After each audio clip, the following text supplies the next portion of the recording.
Need to deal with these ones first. Nice try.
This is it.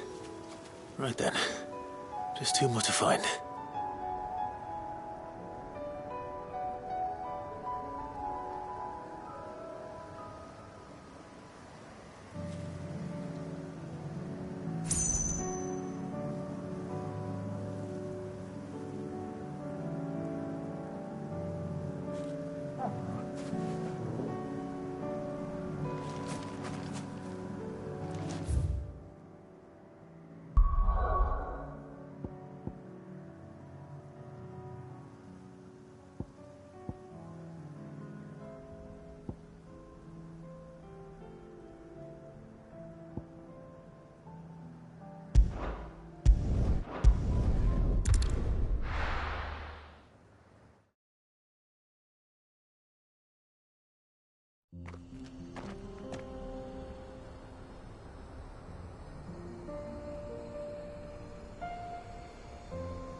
Ready, girl? Run like the wind.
You deserve a rest.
Faster!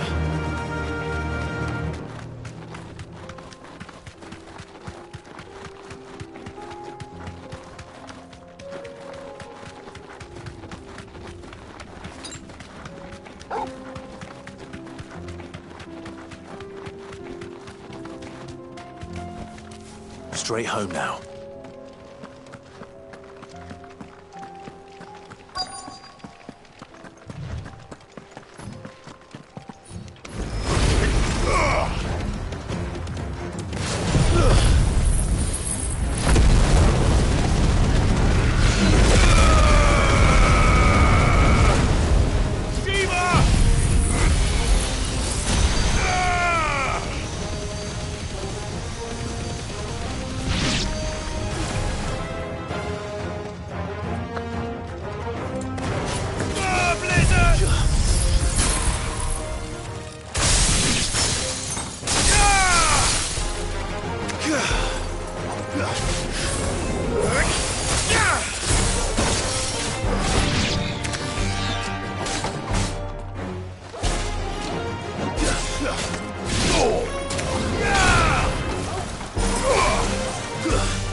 It's over.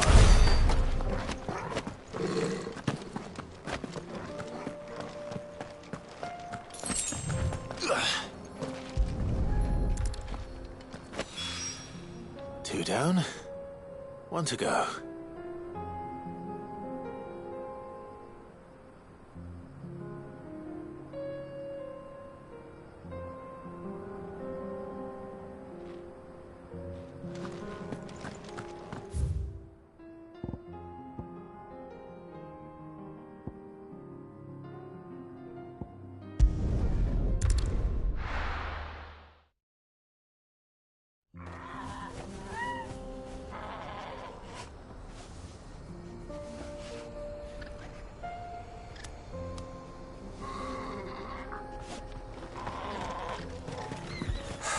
So Dravost is still standing.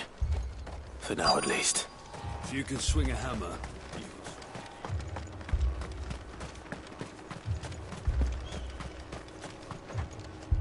Clive! You're here! And the Akashic? Mostly off to the north still. But I spoke to Doris's scouts and it turns out things are worse than I thought. There's swarms of them out there. Told old Snotty to be ready to seal the north gate. That should buy us some time if we need it. Enough for the villagers to barricade themselves inside their homes at least. Well done.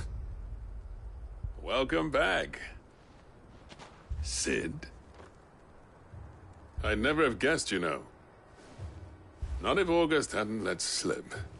Who'd have thought that the savior of Dravost would turn out to be the realm's most infamous outlaw?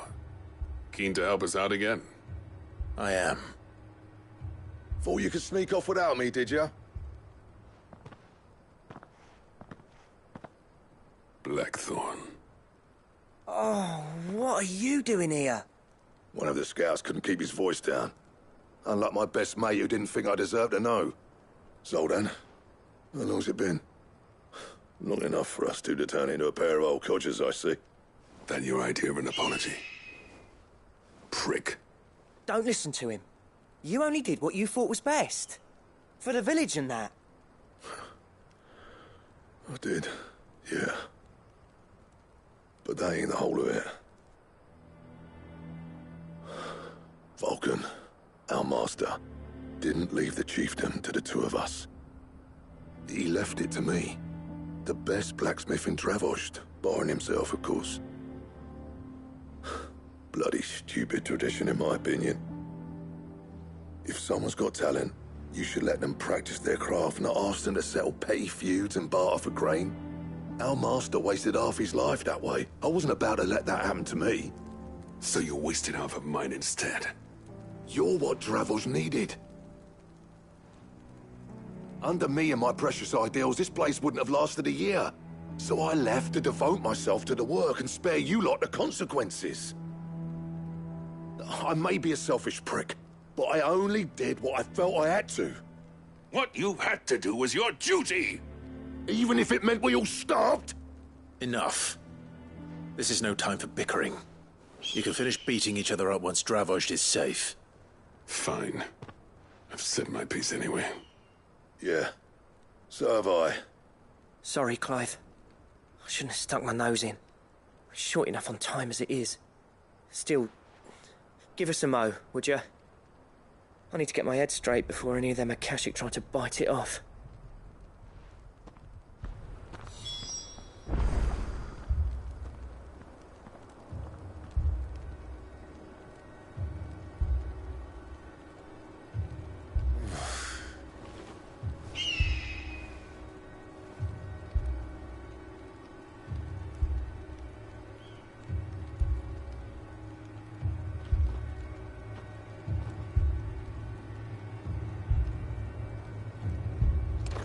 Just say the word. The villagers know to keep out of sight when the fighting starts. You, ready for the off, then? We can't afford to waste any more time. Right you are. Might be worth having one last word with the scouts, though. Don't want any nasty surprises, do we? Oh, and Blackthorn, you and Zoltan might be better off staying inside the... Akashic on the move. How close are they? Within sight of the walls. And there are more coming up from the mines. What was I saying about nasty surprises?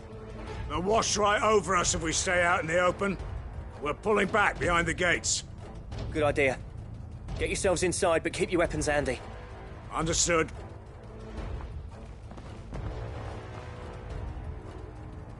I'm prepared to fight if I have to. Well, let's hope you don't. That's our job. Once the scouts are inside, order your men to barricade the gates. No heroic last stands, you hear me?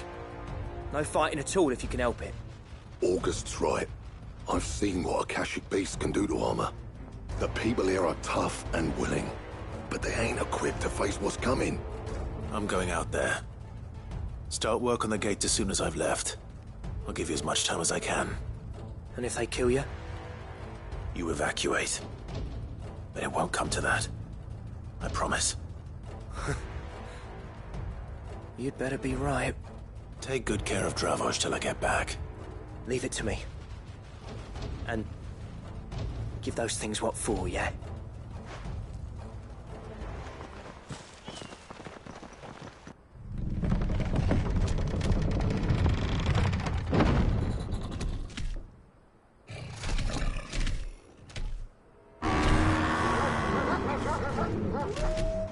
All right. Which one of you's first?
Is that it? Apparently not. They're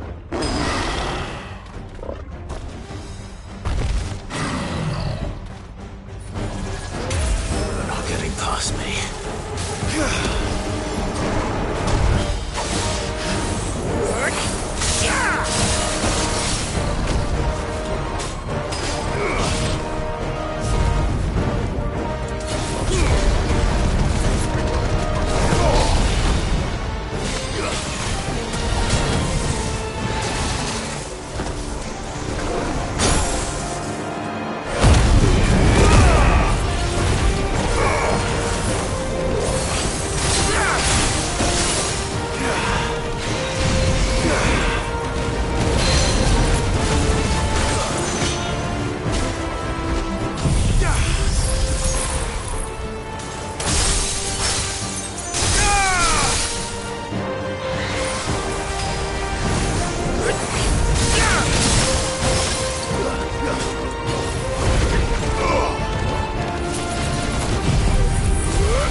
Now, the question is, did I miss any?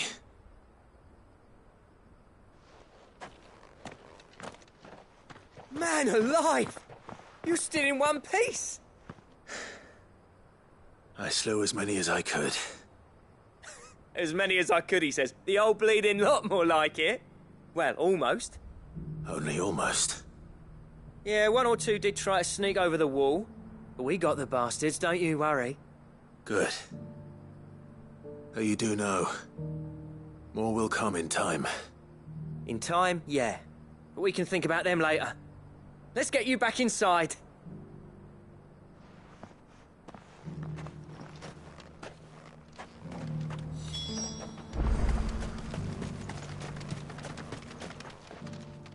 Sid! You're even more fearsome than your reputation. Enough to give those Akashic monsters nightmares. I almost felt sorry for the wretched things. But mostly, I felt grateful. Dravoged won't forget what you did today. I'm afraid I've only delayed the inevitable. There's no getting rid of that ether flood. Meaning that any living thing which stumbles into those mines will end up clawing at your walls again. And that's if the flood don't spread.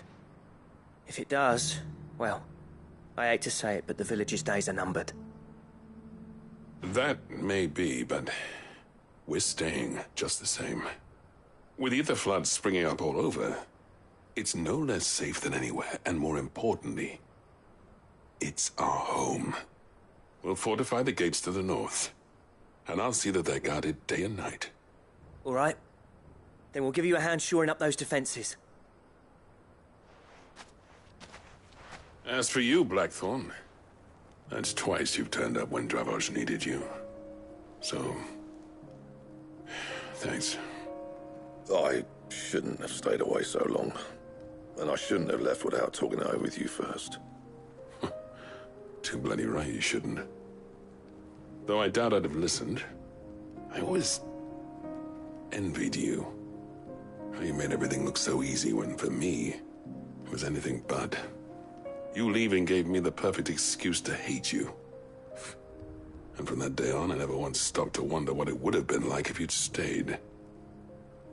But what you said earlier, it was true.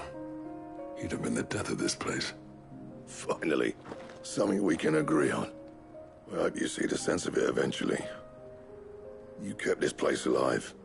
Alive, perhaps. Wealthy even, but Dravoged isn't what it once was.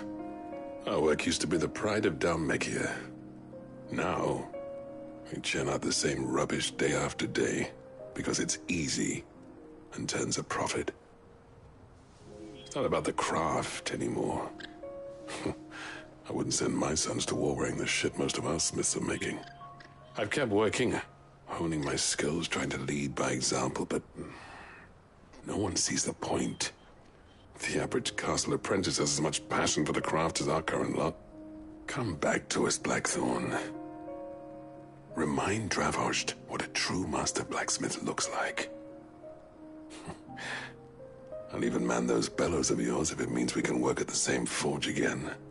That's a kind offer. Kinder than I deserve. And I wish I could accept, but I'm needed elsewhere. There's people who trust their lives to my steel, and I daren't let them down. Fair enough. But that doesn't mean I couldn't visit from time to time. Let's see if we can't rekindle this town's passion for the craft, shall we? I'd like that. Just be sure to tell Snotty to let me in the next time I come calling, yeah? Knowing him, he'd let you in anyway. Blackthorn. The Master Smith turned outlaw, back in my good graces. I never thought I'd see the day.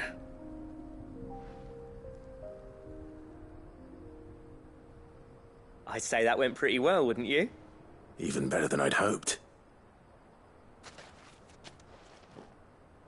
Sid, I've got something for you.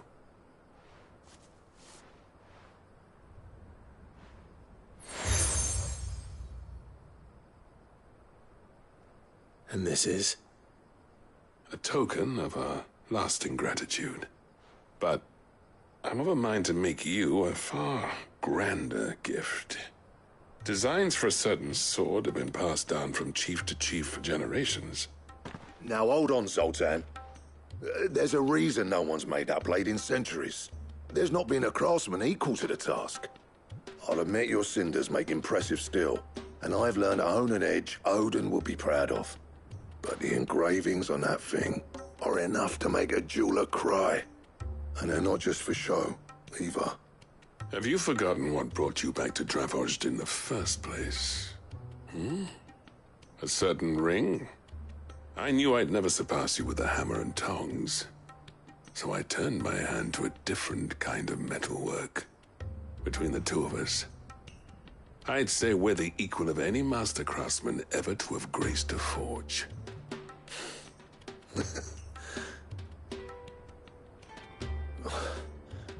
You know what? I think you might be right. Clive, you wouldn't mind if Zoltan came back to the Hideaway, would you? He's more than welcome. As long as he can keep our secret. Right. Zoltan, get your tools. We've got a legend to forge.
Lord Rosfield, is there aught the Undying might assist you with this day?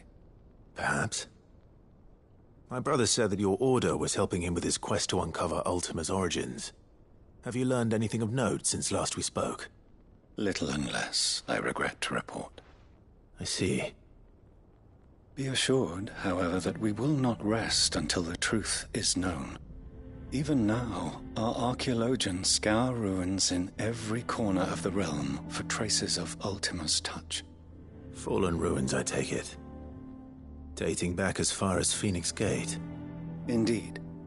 Ultima's thralls are oft sighted among the remnants of the fallen civilization, as if protecting the secrets concealed within. Secrets we'd see unearthed. Should our methods be of interest, my lord, mayhap it would please you to observe some of our number at work. Would that be possible? Of course. A survey is being conducted not far from here. Perchance you are familiar with Kretov, a small hamlet built around a fallen airship. I was due to visit my colleagues there to collect their preliminary findings, but if you would consent to do so in my stead, I'm sure that they would be honored to relate any discoveries they have made to you directly.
All right.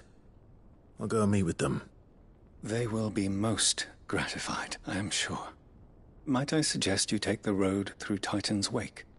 It will lead you straight to the village after but a short walk. Thank you. I will. I wish you a safe journey, my lord. May the Firebird's flames burn ever in your heart.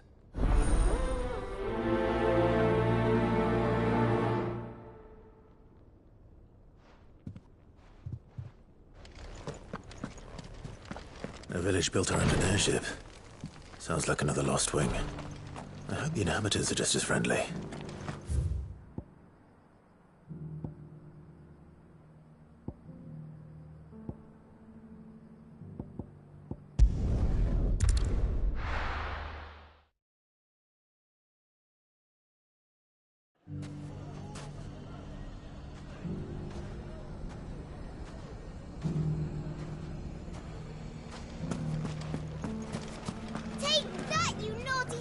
Clive!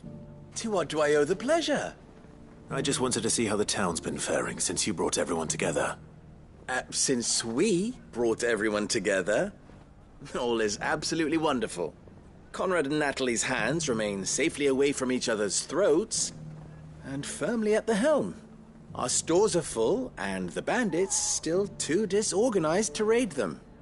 Just as the good Lady Jane and Lord Underhill intended. Are you a lord? Lubor's going to be one too. They're going to make him the Lord of Dalamil, because of how he stopped all the grown-ups from fighting. It's the mayor of Dalamil, dear child, and the vote hasn't taken place just yet. But if the people wish me to lead them, I shall. And my first act will be to build a school so that menaces like you two learn not to interrupt your elders. Speaking of menaces, there may be a rather worrying one just over the horizon. May there indeed. I'm afraid the example Conrad and Natalie set in putting aside their differences and presenting a united front might have caught the bandits' attention. And they might have elected to take a similar approach.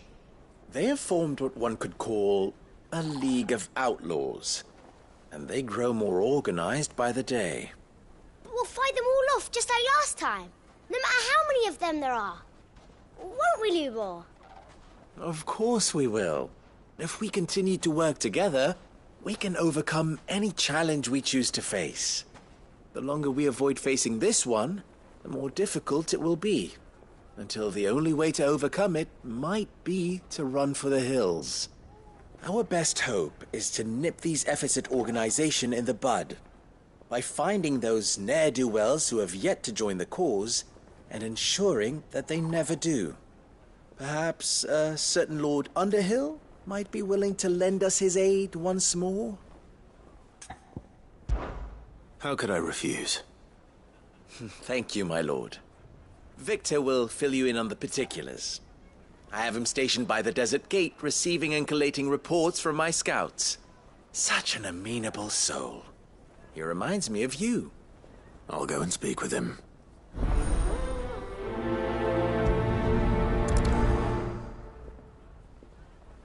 What's the difference between a lord and a mayor? That's easy. One of them swings a sword, the other forges them.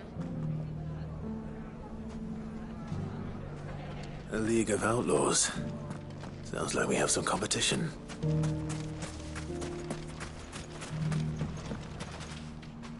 Still in Dalamil, Victor? Ah, Sid. I thought you'd have returned to Cosnis by now. I did. Then I came back. I've developed something of a fondness for the place.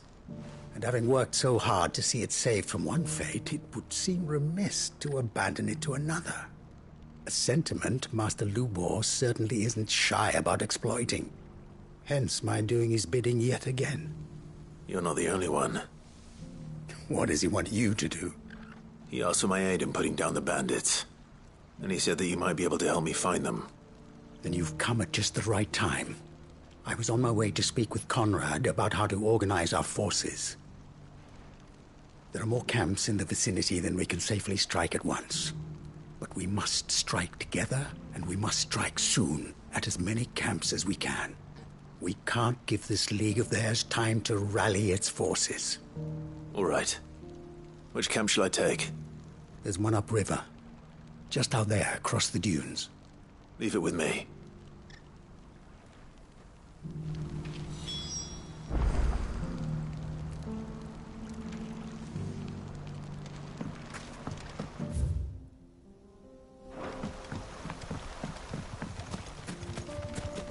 Those ne'er-do-wells want to band together.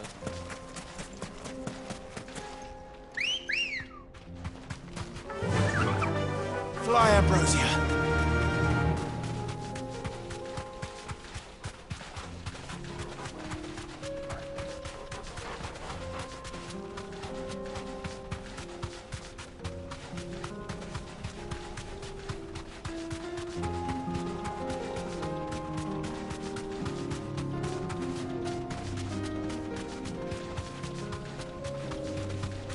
That must be the camp Victor mentioned. Come on then, Toggle.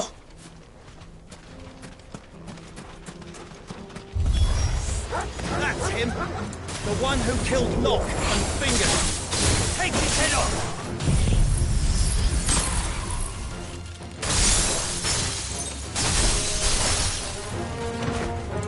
Fire and flame!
I'd better let Victor know.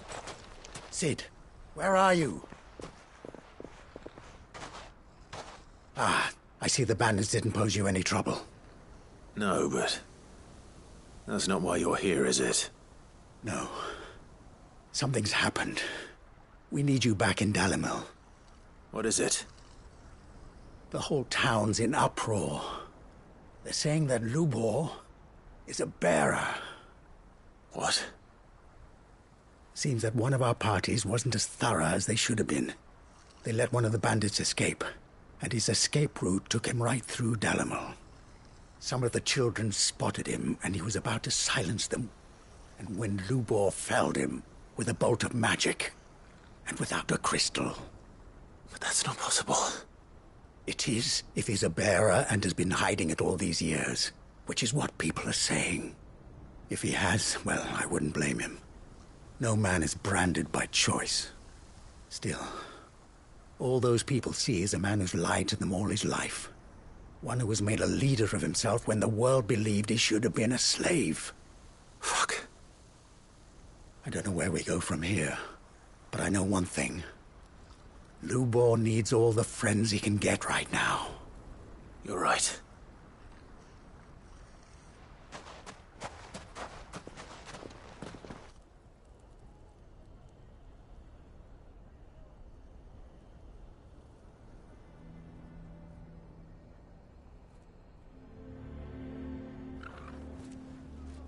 And now everyone knows. I made it a habit to keep a crystal close at hand for just such an occasion. And when that occasion arose, I forgot to reach for it. Well, It was bound to come out sooner or later. We're sorry, Lubor. We tried to keep running. But we just couldn't anymore. There's nothing to be sorry for.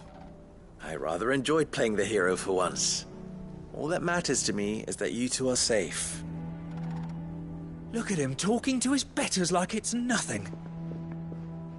All lies, I'll wager. Just like the ones he fed us all these years. Once people make up their minds, it's hard to change them. We need to do something, and quickly.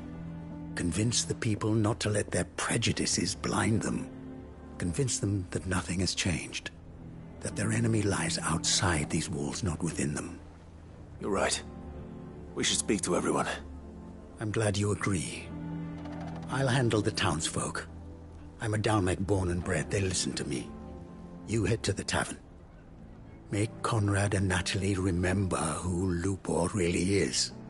They know that Lubor and I are friends. I might not make for the most impartial of interlocutors. Lord Underhill of Randalar's League of Merchants, however, is a trusted and impartial mediator of note. I'll do what I can.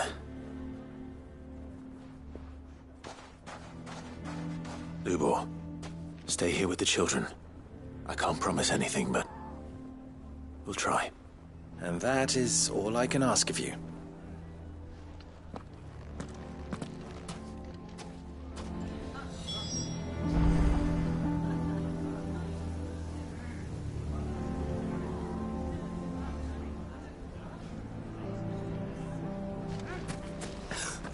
Why are you taking the bearers? Are you one too? No, I'm not. Just listen. Why do they always have to make such a fuss outside? He knew all along that he was playing us for... Forgive me for disturbing you, but could I have a moment of your time? I've seen your face before. As have I. Lord Underhill, wasn't it? Of the League of Merchants. That's right. I wanted to speak to you about Lubor. The rumors that he's a bearer. All true, I'm afraid. He'll never be mayor now. Not if I have anything to do with it. But what of his wares? Bearer or no, his steel is highly valued throughout the Republic. In this at least, he's done the town a service. Might that not earn him a little leniency? Leniency? He pretended to be one of us when he was laughing behind our backs all the while. I'm sorry, my lord, but he lied to us. He lied to you. He cannot be trusted. So what do you propose? Will you drive him from his home? Close his forge? Perhaps. That is a question for the people of Dalimil. And they will thank you not to get involved.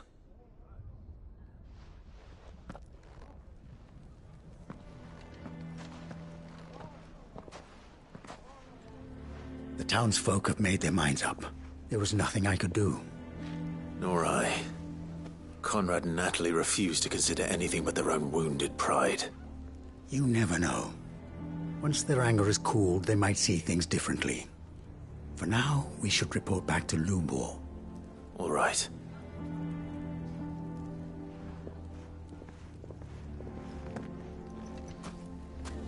Why do they always have to make... Why the hell would Victor take the bearer's side? for a ship? I assume the situation is hopeless? There's still hope. But...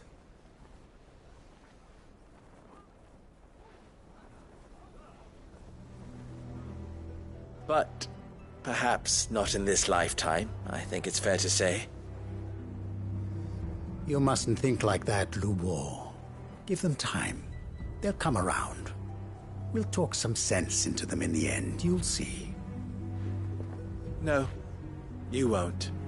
And your efforts would be better spent elsewhere. But Lubor... Rosina would often tell me that steel does not lie, that a blade is a reflection of the smith who forged it. To yourself be true, that was her point. Rather an ironic one when you consider that her life was taken with a blade of her own making. but I do not doubt that she was always true to herself and what she believed in, right to the end. And so must I be. I must do what I know to be right, no matter what others might think of me. And now, I know what that is. I must embrace my new role of villain so that the people of Dalimil have something to unite against. For only united can they hope to stand against the threat that awaits them. I'll need to make a suitably dramatic exit, of course. Don't go, Lubor. You're the only one who was ever kind to us. We'll be all alone. Again. Trust me, little ones, it is for the best that I go. Not only for the town, but for you, too. How could it possibly be for the best? These children need you. The least you can do is give the townspeople a chance to change their minds. They would not take it, Victor. It's over. Over, you say? And so just like that, you're going to throw this town and these children to the wolves? I thought you were better than this. But it seems you had me fooled as well. Victor. Forget it. Do what you will. You sure you're making the right choice, Lubor? Of those available to me, I believe it's the best one. Yes. Ah, but where are my manners? Here. A reward for clearing out that bandit camp. Right then. I have packing to do. If there's anything I can do. Anything. I'll bear it in mind. Thank you.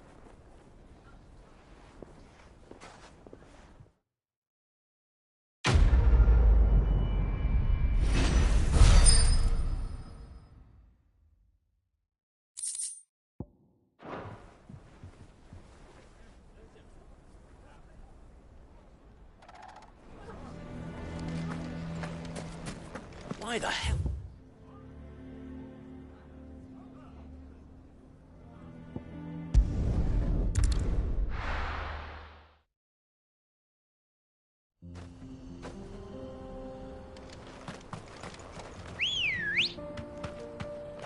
Come on. Faster!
Ready, go? Run like the wind.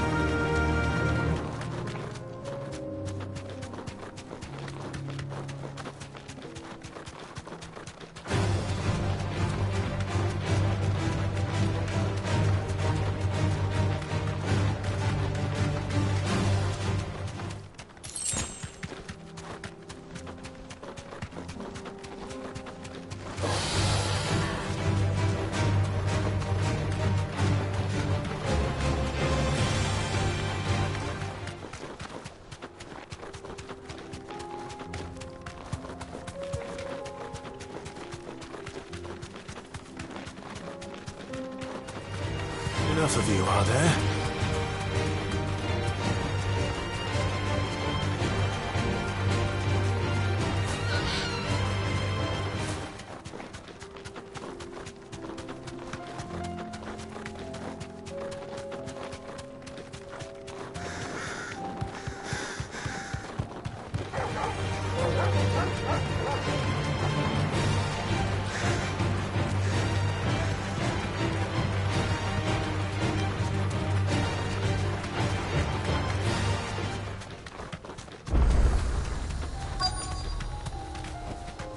Straight home now.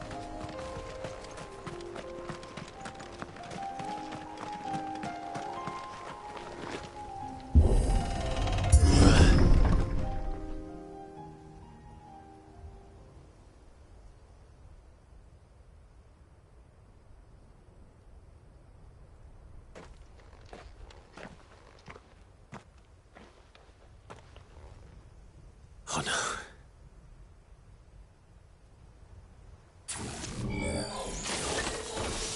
You'll pay for this. There may still be survivors.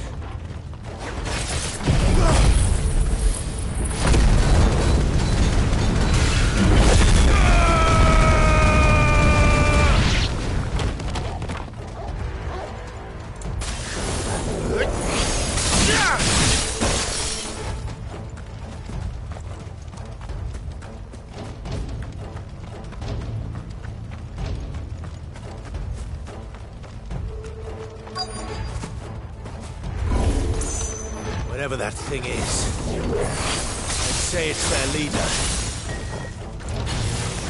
Nice try.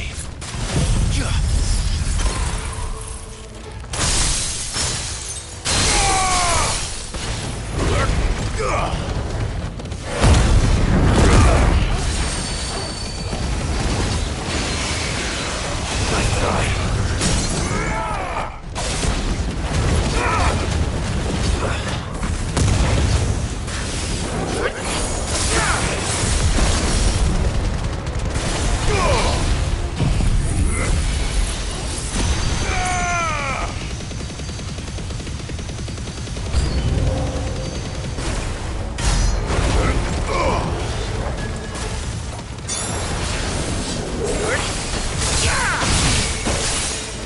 I'm hurt, Torgal.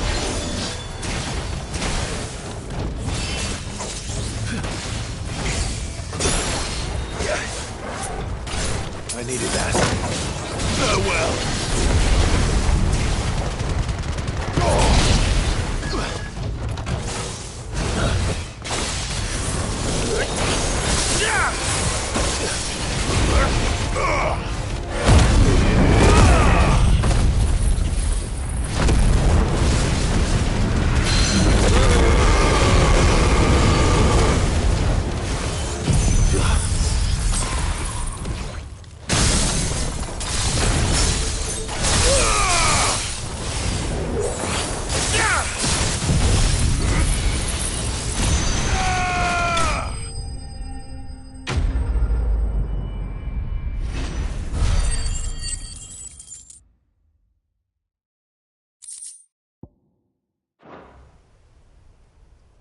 Should have stayed in the past. These must be Cyril's colleagues. You have our thanks, stranger. Who are you? Ah, forgive me, my lord. I did not recognize you. You are Lord Rosfield, are you not? We are archaeologians, tasked with surveying this site. When the echoes appeared, our brothers here occupied their attentions. Thanks to them, and to you, we were, for a mercy, able to see our duty to its conclusion. You call that a mercy?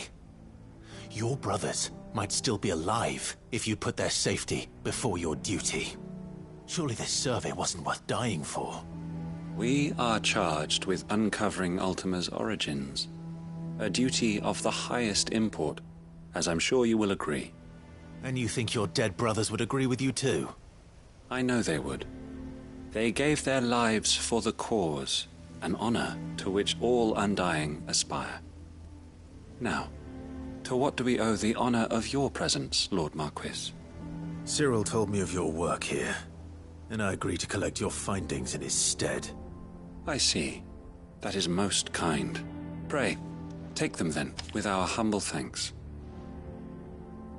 May the Firebird's flame burn ever in your heart, as it does in ours.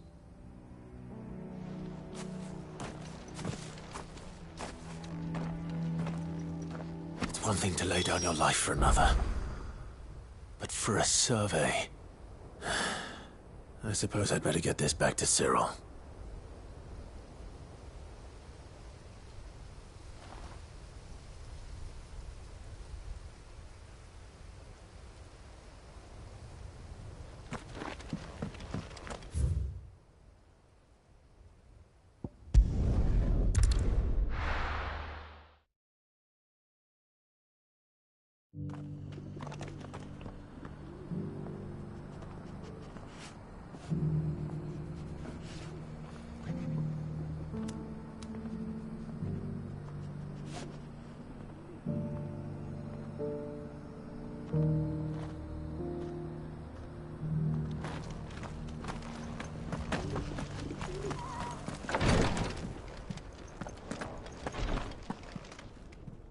Ah, you are returned, my lord. I collected your colleagues' preliminary findings. Here, take them.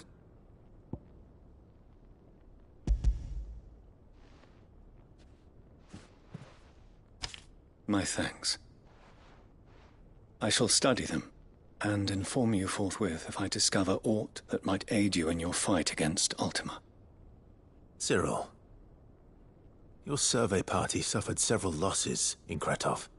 Losses which could have been avoided, had the others not chosen to complete their work, instead of saving their friends. Were these your orders? No. This was their choice. Every Undying devotes his life to the service of the Phoenix. It is our sole duty, and should we die in discharging it, so be it. Even when death is avoidable. My lord, I fear that this is not a point over which it would be fruitful to argue. The Undying have served the Phoenix for countless generations, and your opinion of our methods, however earnest, is not like to change them. We live to serve the Phoenix. Our very order exists for that purpose, and that purpose alone. Cyril, I know that you and your brethren answer only to Joshua, but allow me to offer you a word of advice. It does not further the cause of the Phoenix to have his loyal followers surrender their lives without good reason. Provide your survey parties with an escort, that they might live to do their duty for years to come. Think not only of how you can serve the Phoenix, but how Joshua would want you to serve him. Please. For all our sakes. I thank you for your advice, my lord. If you will permit me to respond, our faith in his grace, Joshua Rossfield, is absolute. And we of the Undying will do what we believe is right to fulfill our duty unto him. As first shield to the Phoenix, I am sure you understand what it means to do one's duty. I do. Then we are of the same mind. And it is my hope that we may continue to do our duty together.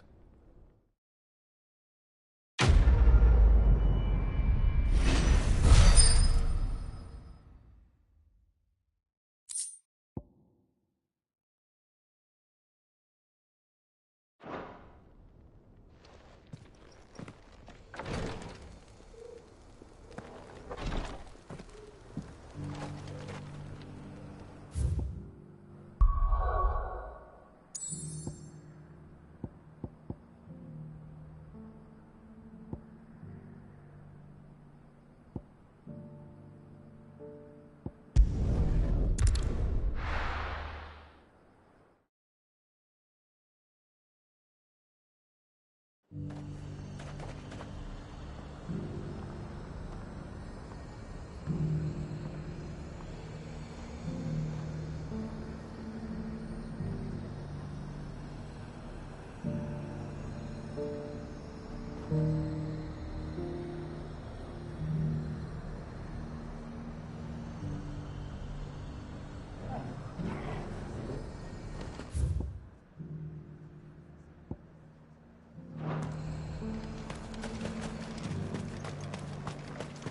got peppers to numb your tongue. I put fire. There were ghosts at the gates not days ago.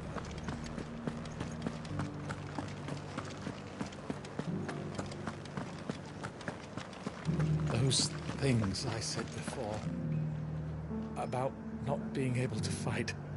You didn't mean them. I know.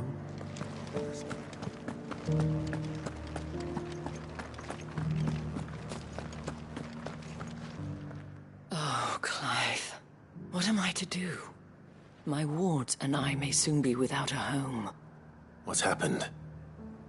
The High Cardinal has descended from his lofty throne and taken up residence here in Northreach. The High Cardinal? Leader of the Council of Elders, second only to his Radiance at the head of the Imperial government. Not that any of those things still exist. Now he goes by his noble title, the Duke of Oriflamme. And what does he want with Northreach? He wants to transform it into a military stronghold, a foundation upon which to build a new Sambrec. He's already secured the support of the various army remnants, with promises that they shall be afforded the respect they deserve in his empire. One built on the confiscated property of the people. He would rob the populace to pay for it. Believe me, I have used every means of persuasion to discourage him from this folly. But for whatever reason, he will not listen to me. What does Captain Philippe make of this? When the town was under attack, it was him the soldiers rallied around. Couldn't he use that influence again? How? By speaking out against one of the most powerful men in Sambrec. A man whose stated aim is to revive the empire Philippe's comrades swore to serve, and to improve the soldiers' lot within it.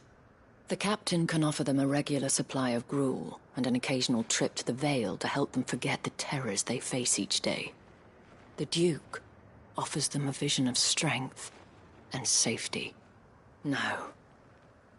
Any attempt to incite mutiny would cost Philippe the support of his men, if it did not cost him his life. But given the mood around town, mutiny may yet be unavoidable. The people have little appetite for further deprivation, least of all when it serves only to elevate others. And who could blame them? Clive, would you appeal to the Duke on my behalf? For your services to Northreach, you have the respect of the soldiers, and they will take you to His Eminence if you ask them. And unlike Philippe, no bonds of loyalty prevent you from speaking your mind to the man. Well, will you try?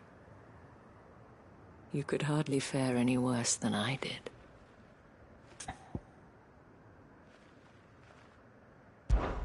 I'll see what I can do. Thank you, Clive.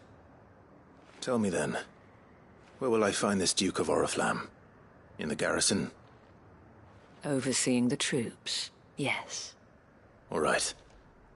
Wish me luck.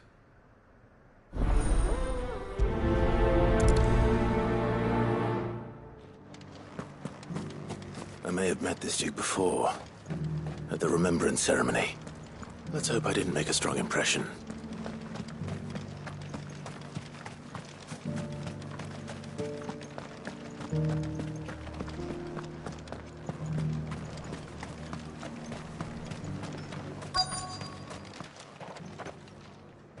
Halt! Oh, sorry about that. You're the dame's man, aren't you? You got some business with the captain? No, actually. With the Duke. I was hoping I might be able to speak with him. We're under orders not to let any civilians pass. But you should be all right. His Eminence has heard all about you and your heroics. Wait here. I'll go and ask.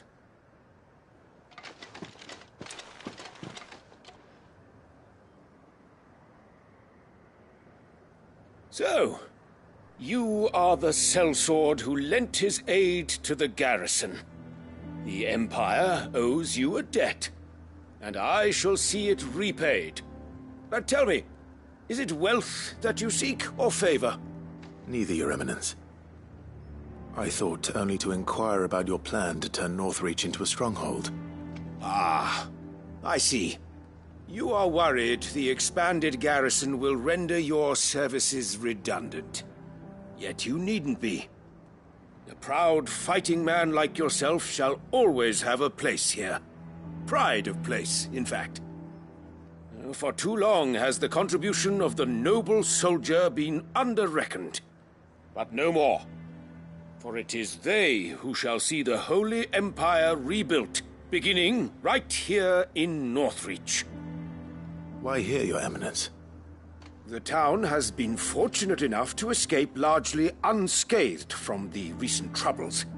Her defenses are sound, and her garrison well prepared. Which is more than can be said for Oriflamme or Twinside.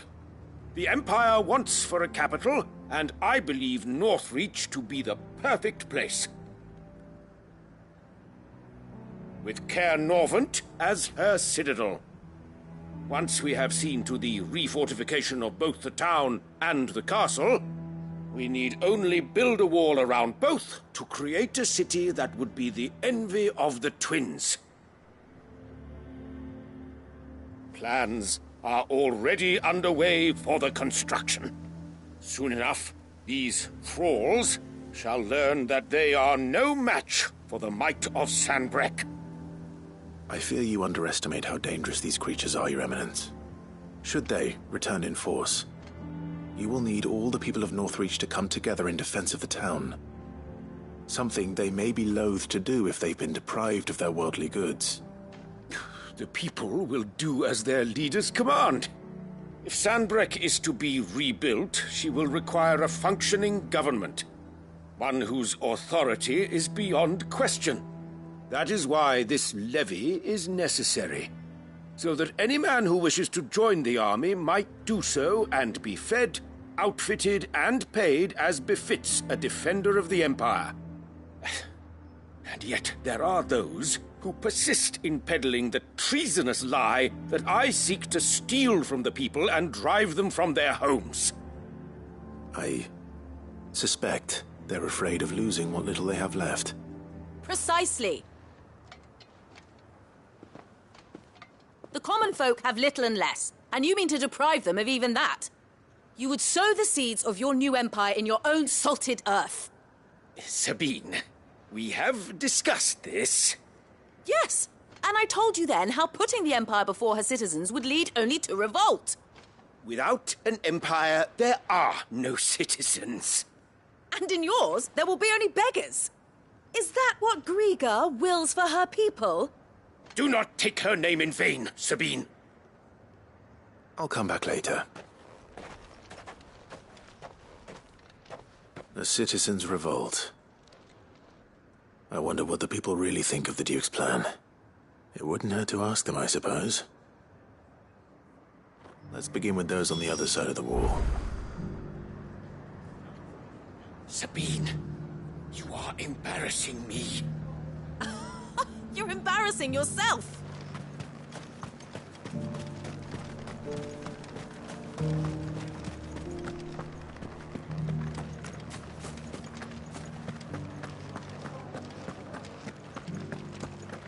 You needn't fret. The creatures have been dealt with.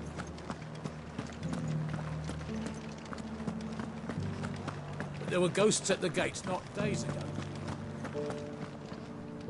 All right there. What is it you're after, sir?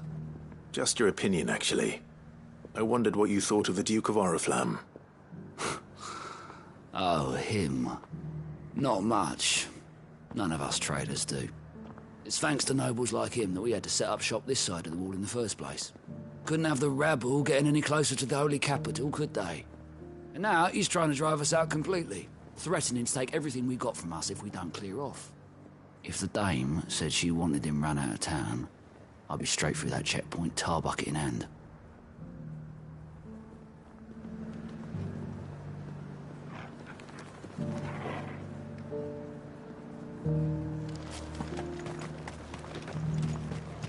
I got peppers to numb your tongue and put fire in your belly. I've been hearing a lot of talk about a certain duke. Nothing good, I'll wager. Going around acting like he owns the place.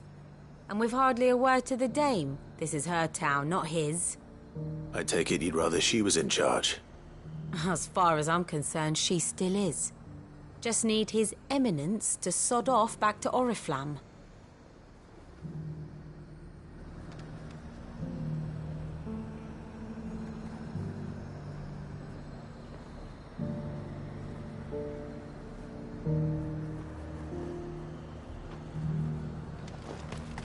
Why? Your soul is...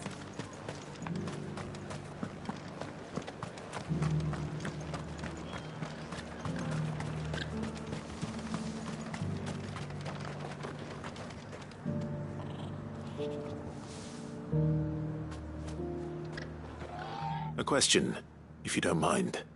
What do you think of the Duke of Oriflamme?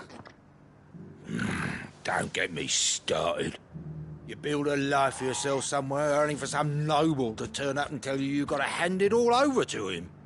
If he thinks his name and his chains give him the right to empty our purses, he's in for a rude awakening. We'll do whatever it takes to keep what's ours. Whatever it takes. Well, the people seem united enough.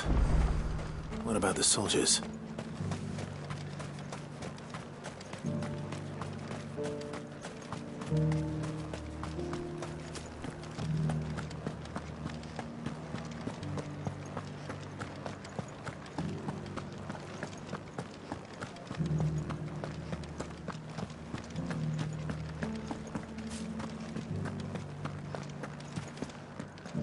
Excuse me, do you have a moment? I wondered if you'd mind sharing your thoughts on the Duke of Oriflamme. Well, he's made a lot of enemies coming in the way he did. But, I mean, look around us. You can see the state the realm's in. The traders might not like having the screws put on them, but if they volunteered a few more of their hard-earned gil before things got bad, maybe they wouldn't have to. I think the Duke's got a point when he says rebuilding the Empire's the best way of making sure we're all protected.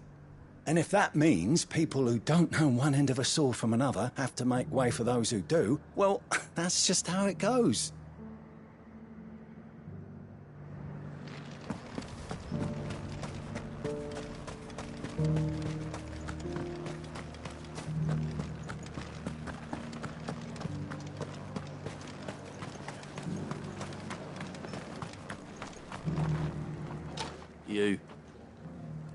You're the one who was talking to His Eminence. On the dame's behalf, yes. I was trying to persuade him not to take the people's goodwill for granted, but it seems my words fell on deaf ears. What do you think of his plans? I'm a soldier, mate. He tells me what to do, not the other way round. Listen, I've got nothing but respect for the dame, but I've got a family to look after. That's where my loyalties lie, not with the town or the Empire, but with my wife and children. If the Duke can get us cement and the equipment we need to fight off those blue-skinned bastards, I don't care how he does it.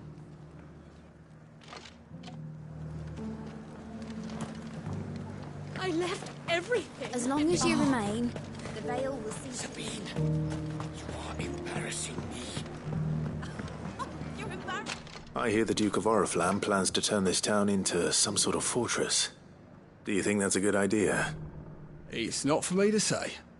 All I know is that unless the Emperor orders me otherwise, His Eminence's word is law. Look, no one likes all these taxes and tariffs, but empires don't come for free. Once Sanbreque is back on her feet, we'll all reap the benefits. Let's see what Philippe makes of all this.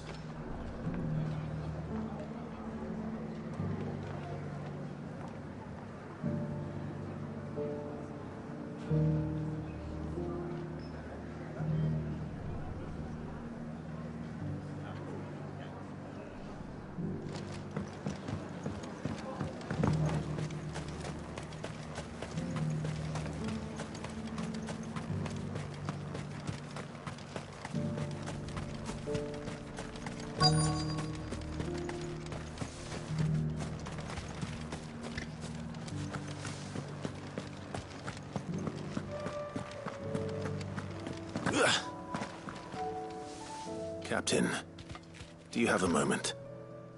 For you? Certainly. Clive, wasn't it? Thank you for last time. How can I help you?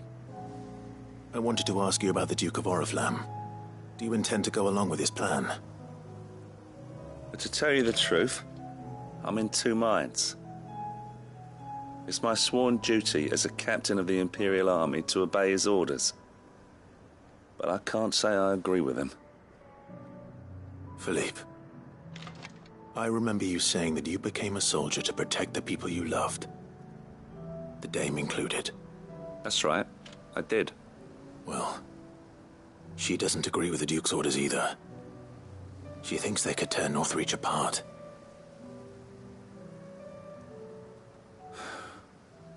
And she's probably right. Thank you, Clive. I know what I need to do now. Protecting the people I love is what matters.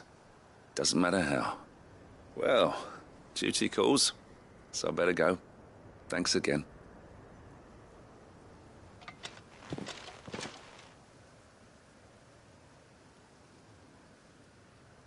It seems Philippe wants to do the right thing at least.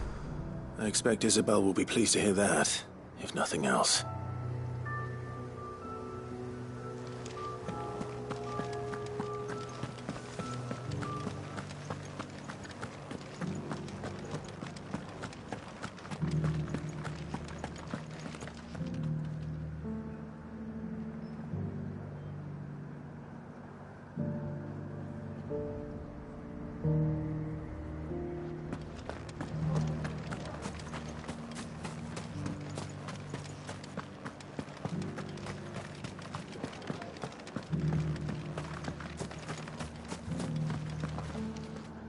Ah, Clive.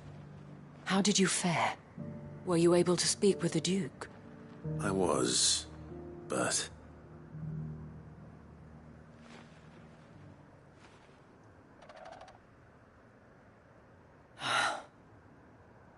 So Northreach is to be a fortress after all. Well, it will certainly help to hold back the thralls.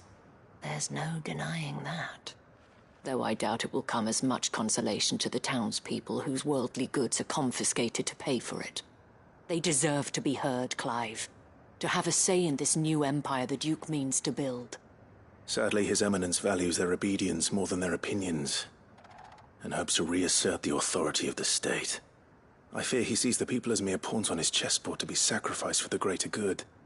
Needless to say, they themselves are of a different opinion, and would rather their destinies were in your hands. The soldiers, meanwhile, are content to follow their orders. And not just because of the Duke's rank, but because of his vision. I thought as much. Had I sworn to protect Sanbreque, I dare say I too would want nothing more than to see it rise from the ashes. Thank you for trying. But the battle is lost. I don't know about that. What happened to your uniform? I handed it in, along with my resignation.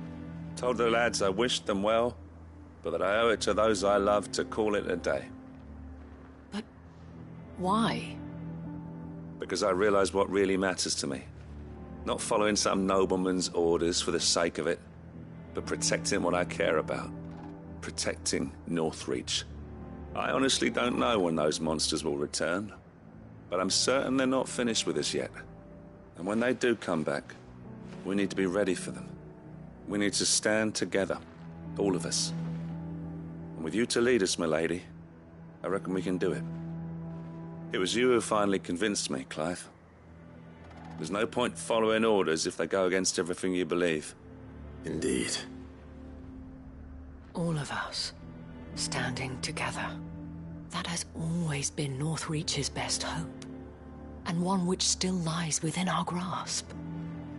We have only to turn our attentions to the true enemy. Thank you, Philippe, for showing me what I must do. Anything for you, milady.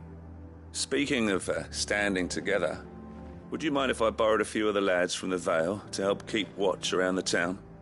I fear His Eminence has loftier tasks in mind for the guard. Not at all. Be my guest. Wouldn't be the first time.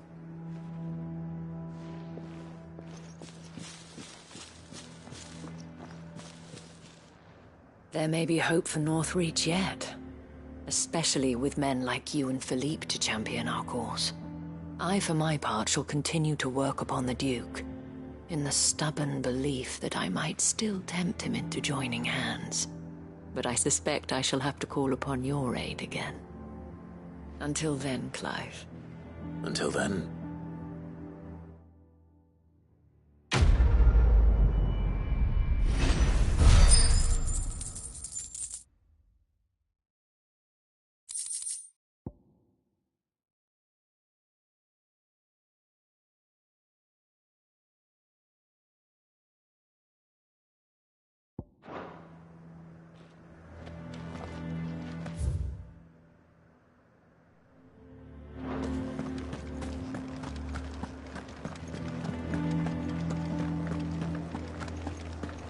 Those things I said before.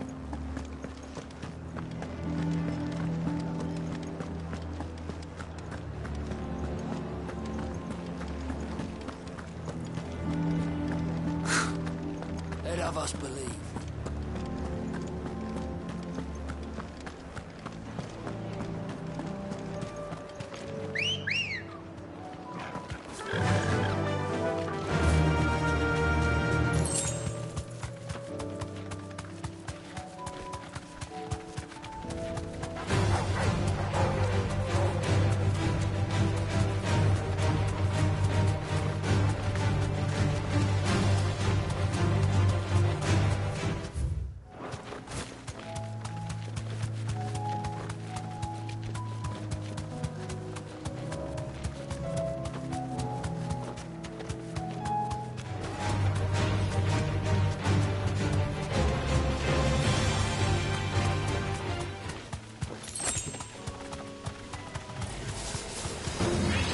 Straight home now.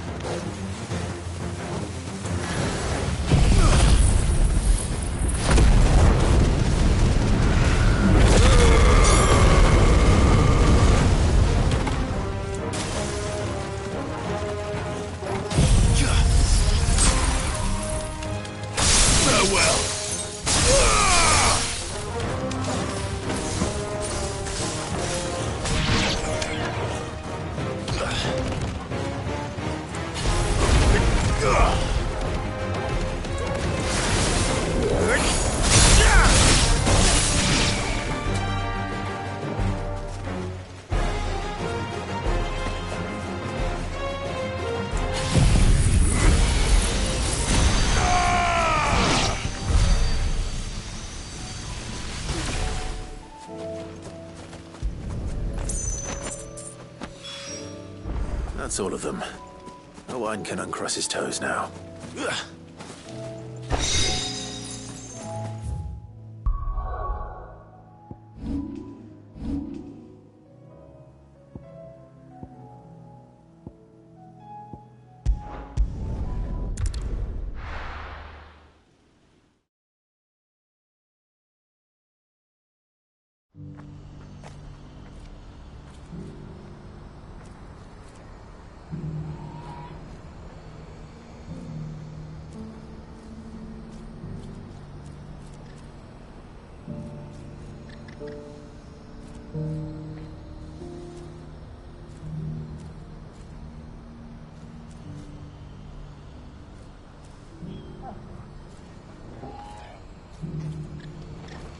What's happened? The guards at the gate are in a right old panic.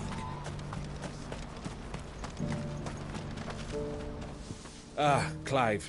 You'll be pleased to know that the negotiations are progressing well. That is good news. Yes. Our comrade in Randala has just sent word that the contract should be signed very soon. But I still have much and more to prepare. It's a huge undertaking moving this many bearers at once. You couldn't do me a quick favor, could you?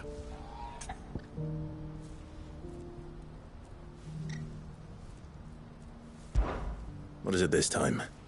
More wild beasts? Nothing like that. I just need you to go over to the caravans and ask El how long we have until the bearers arrive. Find out exactly how much faster I need to get all these supplies moved. All right. I'll go and ask. Thanks, Clive. I owe you one.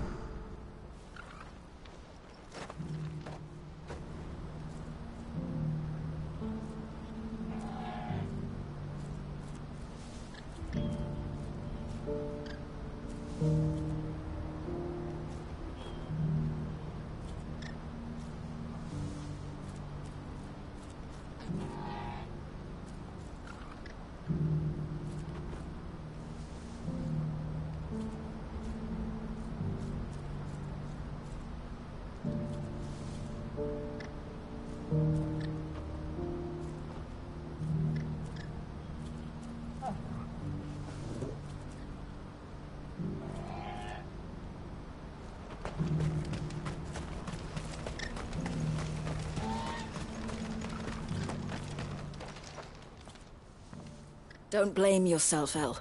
This is their fault, not yours. I know, but... No buts about it, all right?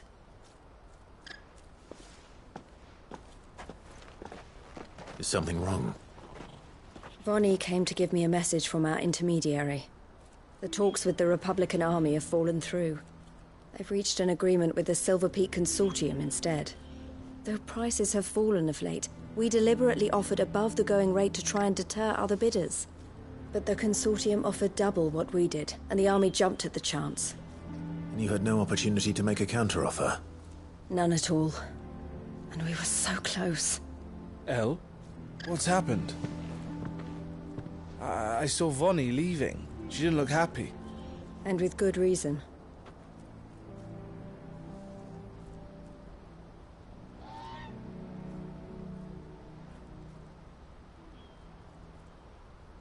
But I thought we were the only ones the Fist were speaking to about the bearers. How did the Consortium even find out about this? It's not so surprising. They have ears all over the Republic. This isn't over. The Consortium will have to sell these bearers eventually, and at the price they paid, buyers will be few and far between. I'm going to Randalar myself. Alone? You sure that's wise? Are you offering to be my bodyguard? How kind. Meet me at the checkpoint near the capital gates. I'll send an owl ahead and request a meeting. You go to Cashlock, Theo, and get everything ready. We've waited far too long as it is. Even if I fail to free these bearers, there will be others. Someone needs to prepare the place and keep any prowling beasts at bay.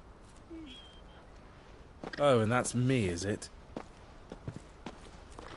Well, it looks like I'm following orders till she gets back from meeting the Silver Peak Consortium, who've been doing their best to undermine our scheme.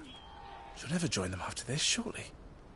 No, she said it herself. She still has plans for Cashlock, even if this one falls through. She means to stay with us, then. I can't say I'm not happy to hear it, but... is this what she really wants? You have to trust her. You're right. It's what she wants now. And if El's off fighting for the cause, I should do my part too. So I bid you farewell and safe travels, my friend. I'll gather my men and leave for Cashlock. We'll make sure the place is well stocked and defended. You go to Randalar and see if you can stop my sister biting the Consortium's heads off. If she won't consider her prospects, someone has to. I'll do my best.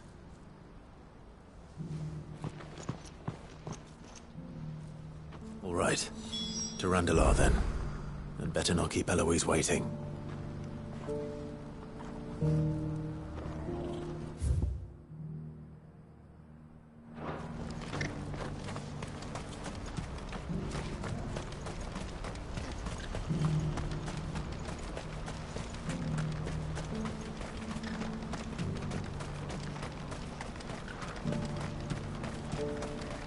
What I wouldn't give for a hot meal. Looks like this is the end of the road for them. When are they gonna let us through?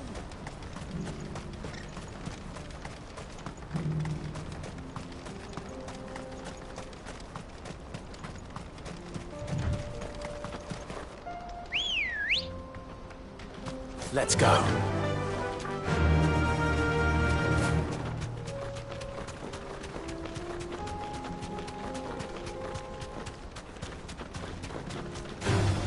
Time to fight.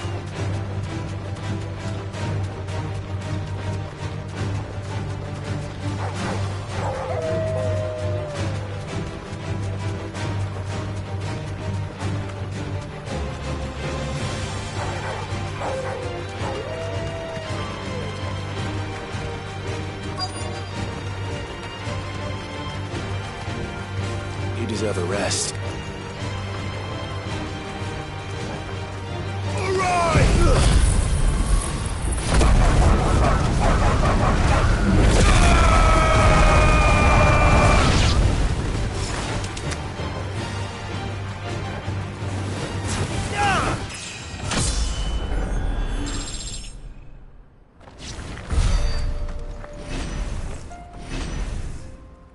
I hope I didn't keep you waiting.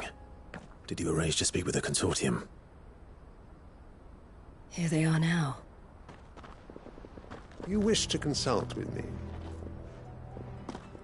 I did. It's about the bearers you recently purchased from the Fist. We had all but finished making arrangements to buy them ourselves, and then you stepped into the fray. You misunderstand. The Consortium had an interest in purchasing them from the very first.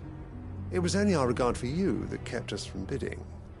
But your hesitancy in accepting our offer to you suggested that the regard was not mutual. And so we resumed our business. I did not hesitate. I am simply not inclined to make such decisions without first giving them due consideration. But what is done is done. Come then. How much do you want for them? Alas, you are too late yet again. We rarely take on such unconventional merchandise without a purchaser in mind. The bearers belong to him now. Who is your buyer? A trader from across the water. A most demanding fellow, if it's any consolation. He insisted the bearers be fed, dressed, even given their own bunks for the voyage over. That's what you get when you deal with continental types. I wouldn't know. Oh yes, the culture on the continent is quite different to ours. They pay good money for bearers not fit for the knacker's yard, and treat them like kings. But as long as they pay... That does sound unusual. No matter then. If they've already left our shores, there's little that can be done. Allow me to withdraw my interest. And with it, my interest in joining your organization. My associates will be sorry to hear that.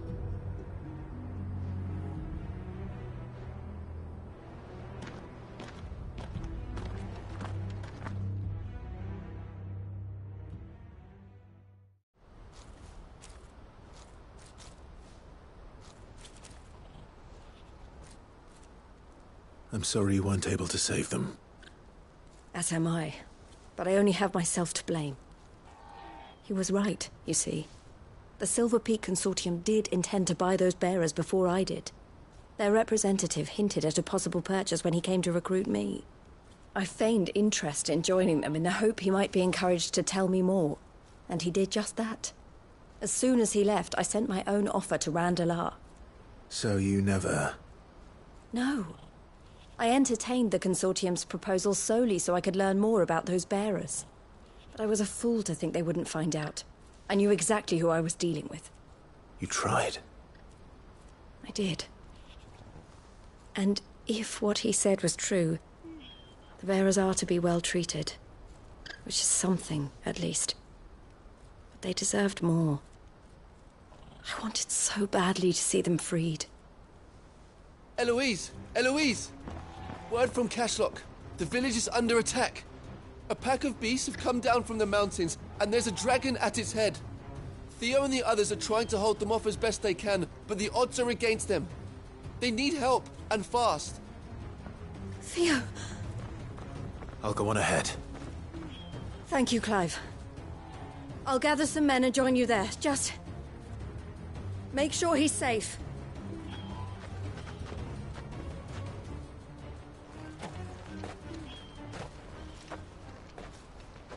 Hold on, Theo.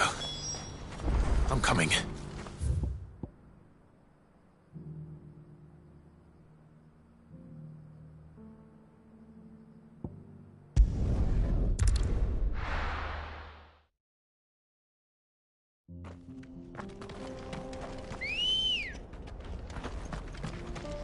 Ready, go?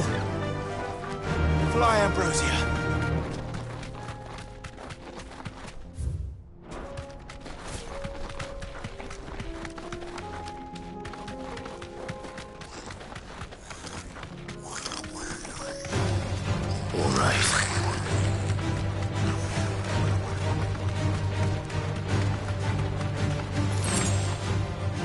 Stables go.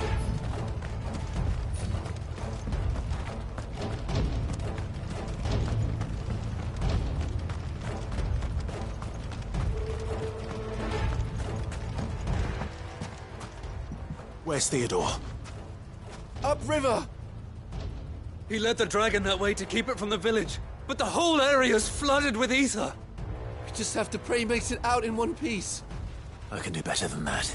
Torgal, with me.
creatures have already turned.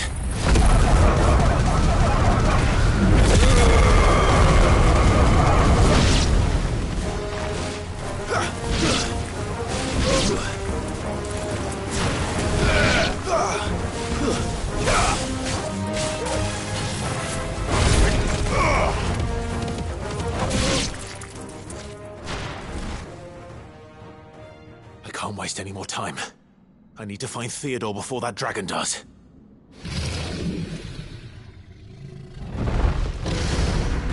Looks like it's found me.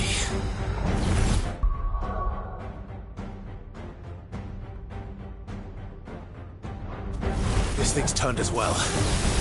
This isn't going to be easy.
Theodore, you had me worried for...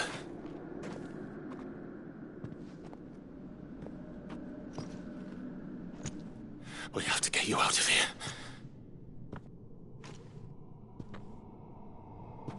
I think it might be a little too late for that. Bearer or no, there's only so much ether a man can take, and that Drake just wouldn't let me leave. You have my thanks, Sid, for finishing what I could not. For keeping Elle's dream. Theodore!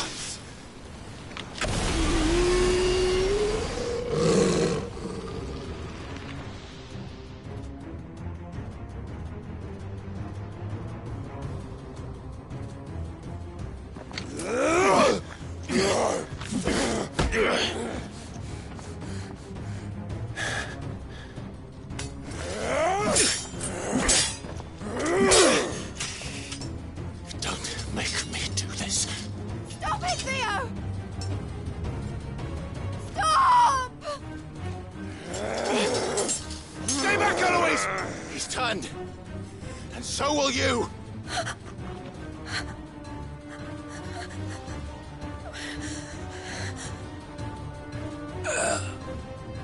Elle. Theodore.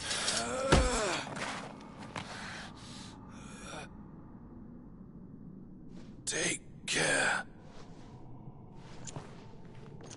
of my sister.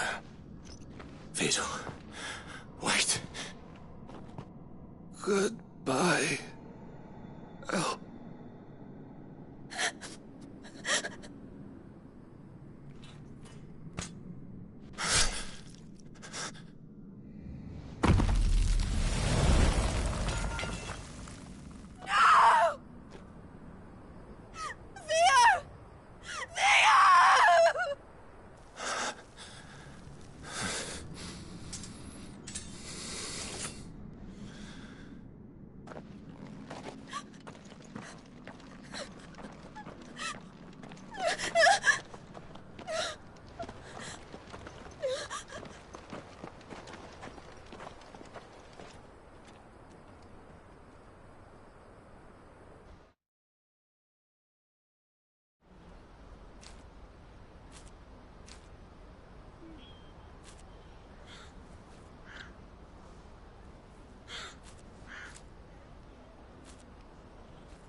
Thank you, Clive.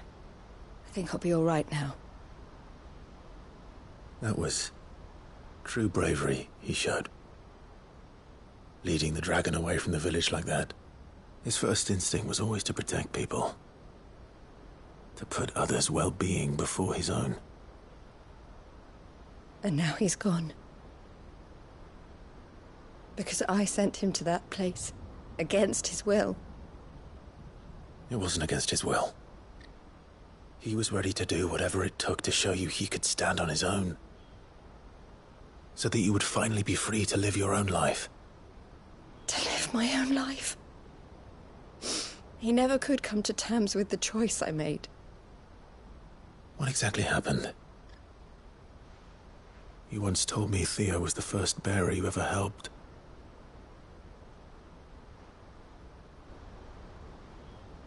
We grew up in Canva. We were born to one of the great trading houses. And I was chosen to inherit the family business. I had my father's head for figures, you see. Theo did not. While I studied the art of commerce, he played at soldiers instead.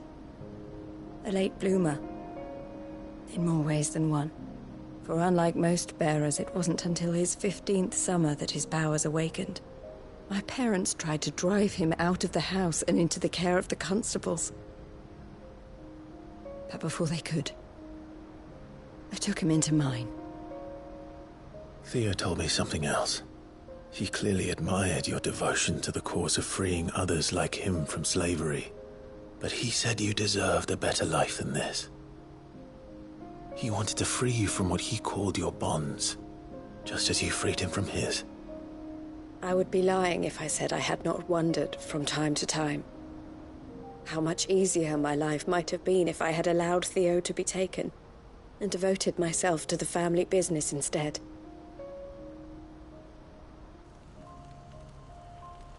But I have never regretted the decision I made.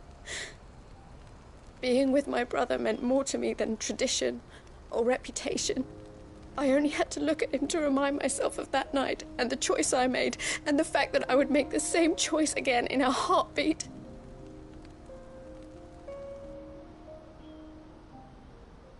He was never a burden. How could he even think that? If anything, I was the one who weighed him down. You weren't, Eloise. He said it himself, that he had always been grateful to you for saving him, and that he wanted to repay you by letting you live the life you were denied. Neither you nor Theo weighed each other down. You loved one another. You did whatever was necessary to continue living your lives together, and you always would have. You're right. All I ever wanted, all I ever did, it was so we could be together. Oh, Theo, why did you have to...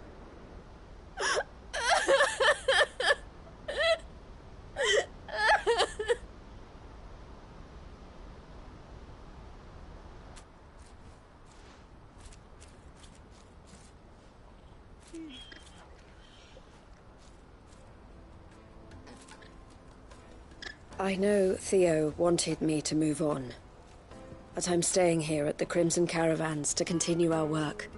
We can make a difference here. We can help people, save them. I need nothing more from life than that. So I'll carry on doing what we do, ensuring that goods, people, bearers get where they need to be, bringing smiles to people's faces just like we always have, and to Theo's. Wherever he is. This is the life I have chosen. The life I will always choose. I've made a choice of my own. To continue helping you however I can. Whenever you need it. Thank you, Clive. Let's go on together then.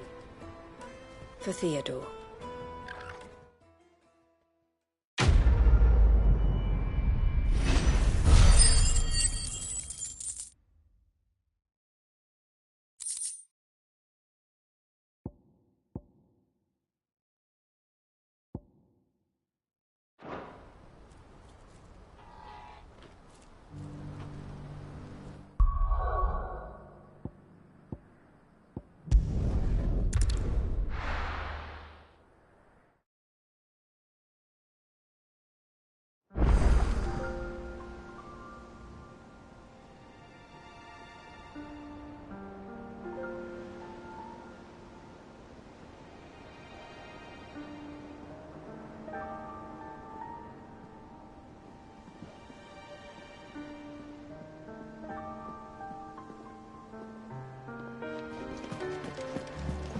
Come back.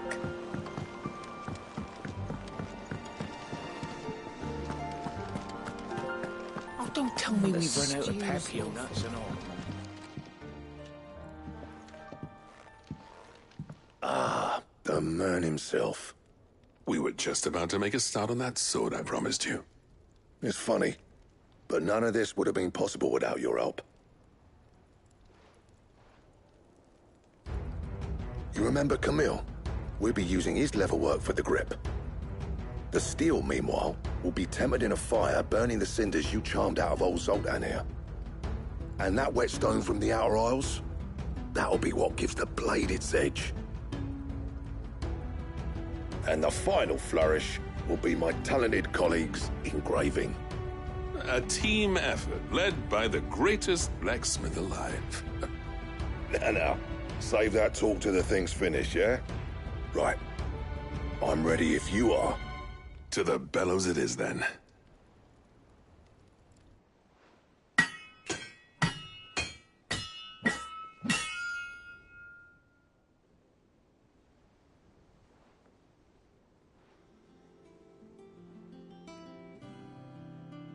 Well, bugger me. We actually did it.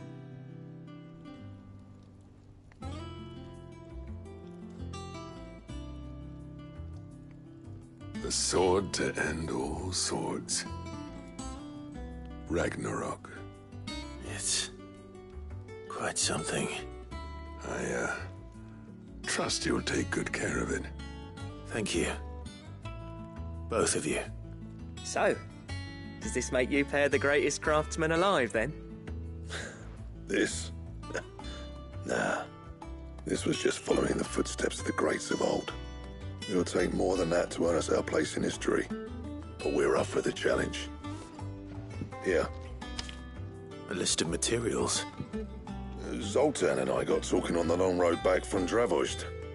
We reckon with those items there, we could craft something even better than the Ragnarok.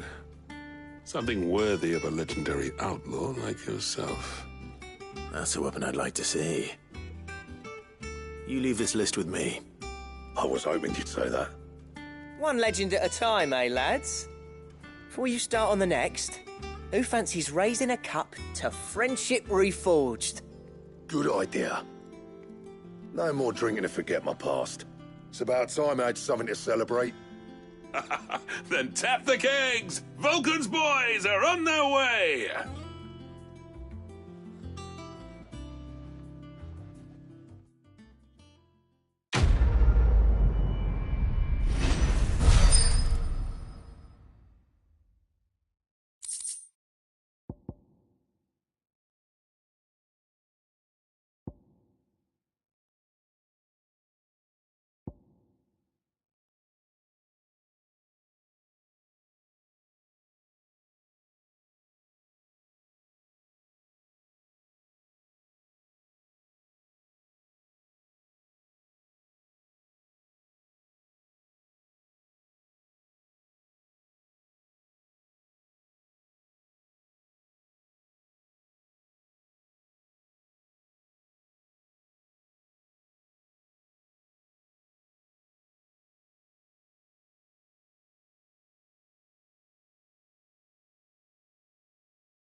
What do I owe the honour?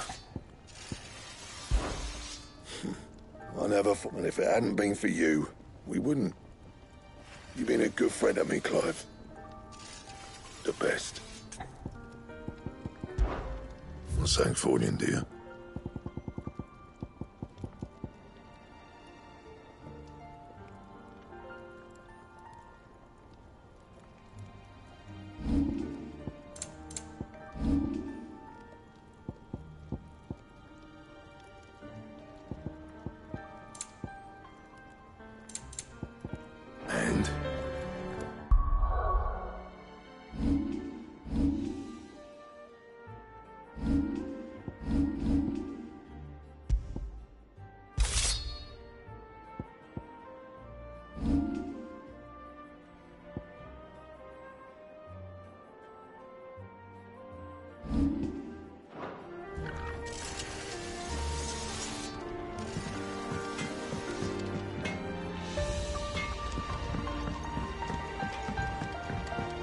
Have you tried Molly's lemon tarts?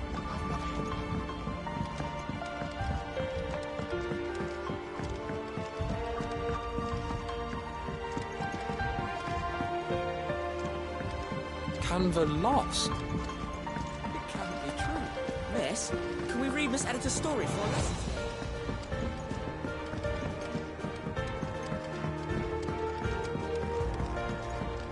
How was she? The Enterprise, I mean. Ah, Sid! Wasn't expecting you back so soon. So, is it good news or bad? Good, thankfully. Here. That's brilliant! Thanks a blimmin' million! I'll fit 'em to the smelter right away!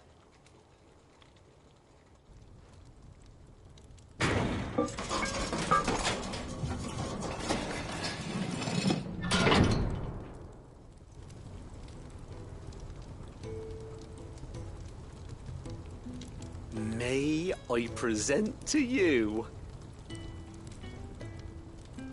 the Telemon Furnace! Ain't bad, is she? She's a beauty. You saved my bacon again, Sid, and I ain't about to let your good deed go unrewarded. It's fine, really. My bag's flexible enough already. Oh, don't say that. I'm sure I can make a few improvements to it yet.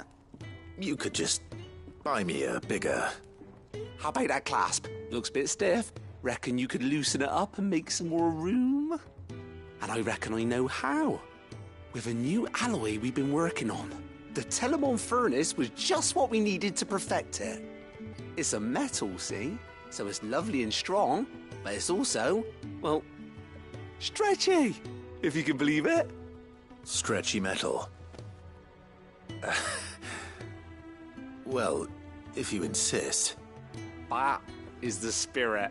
You'll love it, I promise.